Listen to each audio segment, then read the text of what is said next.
Welcome all. इस video में Nifty का एनालिसिस देख लेते हैं मंडे के लिए, क्योंकि मंडे एक बहुत बड़ी अपॉर्चुनिटी मार्केट में मुझे यहाँ पे बनती हुई दिख रही है, क्योंकि उसके इंडिकेशन हमें इसी दिन फ्राइडे के दिन ही यहाँ पे मार्केट ने दिखा दिए हैं।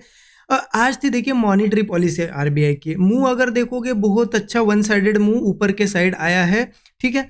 अब एनालिसिस के हिसाब से क्या हुआ था, एनालिसिस क्लियर था, यहाँ पे 650 की लेवल थी और यहाँ हमें क्लोजिंग मिली थी थर्सडे। मैंने आपको क्लियर बताया था कि 650 के ऊपर ऊपर कहीं पे भी यहाँ पे ओपन और कोई हमें ऐसा प्राइस एक्शन दिखाई दे, ब्रेकआउट वगैरह, यहाँ पे अपसाइड का अच्छा ट्रेड बनेगा। अब उस हिसाब से देखिए मार्केट ओपन हुआ, रिट्रेस किया, इस लेवल पे आया, यहाँ पे एक डबल बॉटम जैसा बनाया और यहाँ ब्रेकआउट देते हुए सीधा ऊपर गया, ठीक है।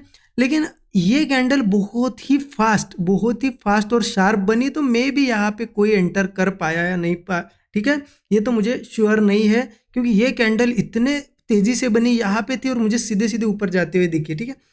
लेकिन मार्केट ने अल्टीमेटली ऊपर यहाँ पे क्लोजिंग दे दी और ये रैली बहुत शार्प है, ठीक है। अब देखिए ऐसा लग रहा है कि बहुत बड़ा मूव है, मूव बहुत बड़ा नहीं है, ये 300 पॉइंट के अराउंड मूव है। ऐसे मूव्स डेली आते हैं मार्केट में, लेकिन ये कैसे गया ना, वन साइडेड गया है यहाँ से और फिर जाके साइडवेज हुआ। तो जब ये ऐसी बड़ी बड़ी ग्रीन कैंडल बनाते हुए क्लोजिंग देता है ना ऊपर, तो हमें लगता है कि बहुत बड़ा मूव आया है, ठीक है। बट ये मूव यहाँ पे कहीं ना कहीं हमें श्योरिटी दे रहा है कि अब मार्केट में एक बड़ा अपसाइड का मोमेंटम आ सकता है, ठीक है। देखिए आरबीआई की पॉलिसी थी, इस वजह से ये मूव आया, ठीक है। आरबीआई की जो मॉनेटरी पॉलिसी अनाउंसमेंट थी उस वजह से आया है। लेकिन देखिए ये सिर्फ बहाना हो सकता है, क्योंकि मार्केट को जब जब बड़े मूव्स देने होते हैं मार्केट सिर्फ बहाना ढूंढता है। आज आरबीआई पॉलिसी का बहाना हो गया, क्योंकि ये चीज़ हमने बहुत दिनों से, ये चीज़ हम डिस्कस कर रहे हैं डेली चार्ट पे। मैंने आपको कितनी बार बताया कि हम रेंज में फंसे हुए हैं, रेंज में फंसे हुए, नीचे सपोर्ट्स बने हुए, मार्केट को एक बार ये रेंज निकालनी है। और मार्केट ने आज आरबीआई पॉलिसी का यहाँ पे सिर्फ बहाना ढूंढ लिया, अल्टीमेटली जो मूव करना था कर गया, ठीक है। अब देखिए एक बहुत ही बड़ी अपॉर्चुनिटी अब मंडे से बन सकती है या फिर नेक्स्ट वीक बन सकती है, और ये अपॉर्चुनिटी ऐसी होगी जिसमें आपका कैपिटल डबल ट्रिपल या 10 गुना भी हो सकता है, 10x हो सकता है, ठीक है। सिर्फ आप इसको समझिए कि अब प्लान कैसे करना है हमें यहाँ पे, ठीक है। तो मैं आपको इंट्राडे के लिए भी बता देता हूँ क्या करना है क्या नहीं, और जो पोजिशनली वीकली हमें कोई प्लान करना है ट्रेड जिसमें कैपिटल बहुत ही अच्छा इंक्रीज हो, वो भी बताता हूँ। सिर्फ ध्यान से सुनिएगा। देखिए निफ्टी का अगर बात करें, मैं सिर्फ एक सिंगल ट्रेंड लाइन यहाँ पे मार्क करता हूँ, उससे आपको बहुत ही ज़्यादा आइडिया लग जाएगा कि एग्जैक्टली कर क्या रहा है मार्केट। ये ट्रेंड लाइन मैंने मार्क कर दी, इसका इंपॉर्टेंस समझिए। अब ये था एक रेजिस्टेंस, जब मार्केट ने ऑल टाइम हाई लगा दिया, फिर नीचे आया, फिर ऊपर गया, अब रेजिस्टेंस। और आज की निफ्टी की जो कैंडल है अभी भी ब्रेकआउट हुआ नहीं है। क्या नहीं हुआ है? ब्रेकआउट नहीं हुआ है, ठीक है। कैंडल एग्जैक्टली रेजिस्टेंस के पास क्लोज हो रही है। बट बैंक निफ्टी का अगर आप देखोगे, बैंक निफ्टी ने ब्रेकआउट कर दिया। और ये चीज़ देखिए, हम आज से ही नहीं, मैं आपको कंटिन्यूसली 2 वीक हो गए इस रेंज में मैं बता रहा हूँ कि निफ्टी ऊपर जाने की तैयारी कर रहा है, क्योंकि निफ्टी का ये जो ऑल टाइम हाई है तब से मार्केट नीचे फिर से ऊपर आया नहीं है, ये हाई ब्रेक नहीं हुआ है। बट बैंक निफ्टी ने यहाँ पे उसका जो प्रीवियस हाई था ब्रेक कर दिया और ऊपर ट्रेड कर रहा है। तो अगर बैंक निफ्टी ने नया हाई बनाया है तो निफ्टी पीछे नहीं रहेगा, क्योंकि मेन इंपॉर्टेंट जो इंडेक्स है वो निफ्टी है, सबसे पहले ये मूव करता है, ठीक है। बट अभी बैंक निफ्टी मूव कर गया तो निफ्टी ऑटोमेटिकली उसको यहाँ पे क्या करेगा, फॉलो करेगा। बैंक निफ्टी का अगर दिखाओ आपको, देखिए डेली चार्ट ये है, आप यहाँ पे देखिए ये रेंज थी, हमने बैंक निफ्टी में भी डिस्कस किया कि ये भी ऊपर जा सकता है, और बैंक निफ्टी ने ये छोटी रेंज भी ब्रेक कर दी। और यहाँ से एक लाइन अगर मार्क करोगे आप, ये रेजिस्टेंस, और यहाँ से भी एक ब्रेकआउट देते हुए क्लोजिंग दी है। कैसी दी है क्लोजिंग? ब्रेकआउट करते हो। तो बैंक निफ्टी ने तो ब्रेकआउट क्लियर कर दिया है और इसके ऊपर क्लोजिंग भी मिल रही है, सिर्फ निफ्टी का है जो ब्रेकआउट आना बाकी है। अब हो क्या सकता है, देखिए अगर निफ्टी के चार्ट पे हम आते हैं आगे पॉसिबिलिटीज़ क्या है।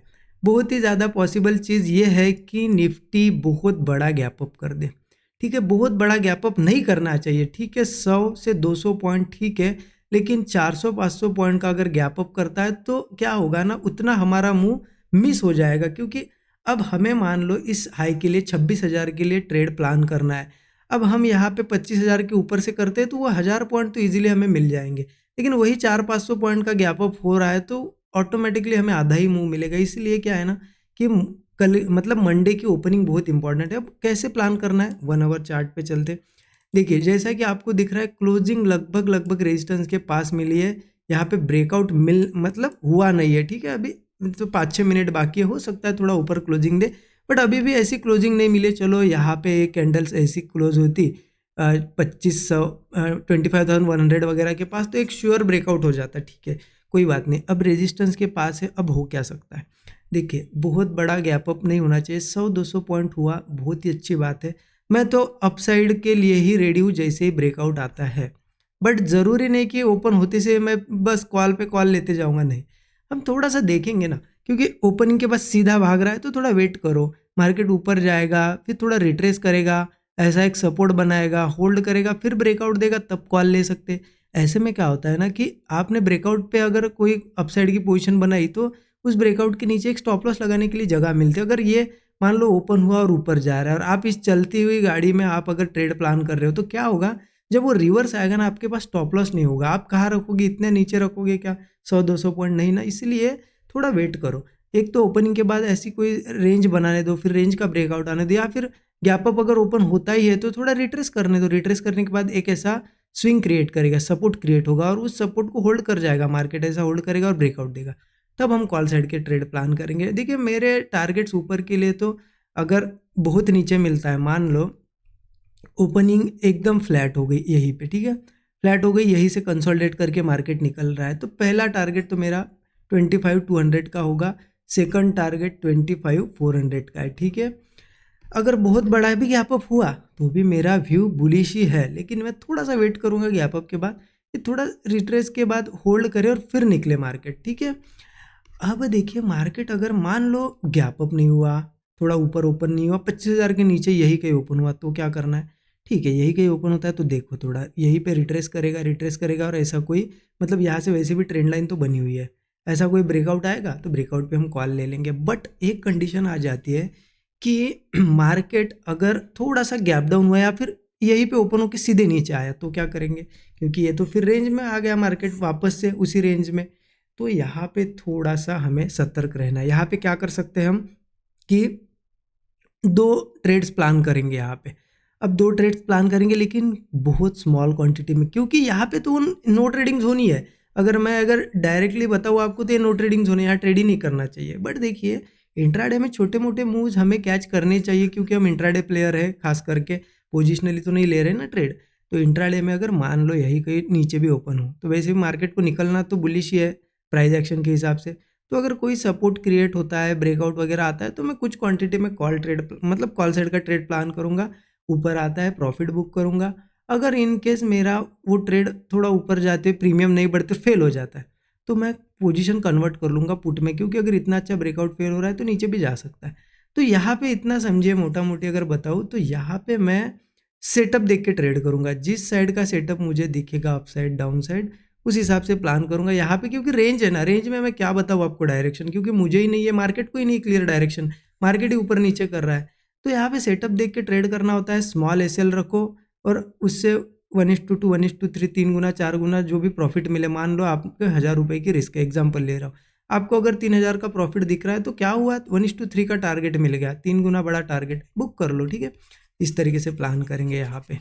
तो क्लियर हो गया, रेंज में तो कोई खास यहाँ पे नहीं है, लेकिन मेरे ज़्यादा से ट्रेड अपसाइड हो गया। और मैं पोजिशनल ट्रेड्स की बात कर रहा था, तो पोजिशनल ट्रेड कैसे प्लान कर रहे हैं, देखिए क्या करना है यहाँ पे। अगर मान लो मार्केट गैप अप वगैरह हुआ बड़ा, ठीक है, गैप अप वगैरह होने के बाद अगर मार्केट यहाँ पे कोई सेटअप जो बनाता है और ब्रेकआउट वगैरह देता है, यहाँ पे हम पोजीशन ऐड करेंगे। अब इसमें क्या कर सकते हैं ना कि जैसे ही मार्केट अच्छा खासा प्रॉफिट दिखाए, आप कुछ क्वांटिटी बुक कर लो, कुछ क्वांटिटी क्या कर लो, होल्ड कर सकते हो, ठीक है। अब ये क्वांटिटी होल्ड करो, क्योंकि मार्केट अब कैसे जाएगा अगर मैं बताऊँ आपको, तो मार्केट कैसे मूव करेगा। देखो मार्केट का मूव कैसा रहेगा ना अब, कि मार्केट ने जितना टाइम स्पेंड करना था कर लिया। अब मार्केट अगर गैप अप होगा, ट्रेड बनाएगा तो बुलिश ही क्लोजिंग देगा, नेक्स्ट डे फिर गैप अप होगा। मुझे लगता है ये जो 26,200-300 का जो भी लेवल है, ठीक है, जो ऑल टाइम हाई मार्केट का, ये बहुत ही फास्ट 2-4 दिनों में ही निकाल सकता है मार्केट, क्योंकि ऑलरेडी इसने टाइम बहुत स्पेंड कर लिया। अब ये ज़्यादा टाइम नहीं लगाएगा, इसीलिए आप अगर कोई पोजीशन बनाते हो और वो पोजीशन प्रॉफिट में रहती है तो कुछ क्वांटिटीज आप होल्ड कर सकते हो। होल्ड करोगे तो वही फ़ायदा होगा कि नेक्स्ट डे गैप अप होगा, फिर आपका प्रॉफिट बढ़ता जाएगा। ऐसे बनानी होती है पोजीशन। ऐसा नहीं कि यहाँ पे भर भर के क्वांटिटी ले ली और रिवर्स गया तो फिर लॉस कर दिया, नहीं, ऐसा नहीं करना है। पोजीशन बनानी है तो कैसी बनानी है, प्रॉफिट में होते हो तब होल्ड करना है। फिर नेक्स्ट डे तो आप सिक्योर हो जाओगे, मतलब आपका पहले स्टॉप लॉस यहाँ पे था, फिर नेक्स्ट डे गैप अप हो रहा है तो आप सिक्योर हो जाओगे, कंटिन्यू ये निकलता जाएगा। तो इस तरीके से प्लान करना है। बाकी ये एनालिसिस आपको कैसा लगा ज़रूर कमेंट में बताइएगा। वीडियो अच्छा लगा तो लाइक ज़रूर करिएगा। Thank you so much everyone.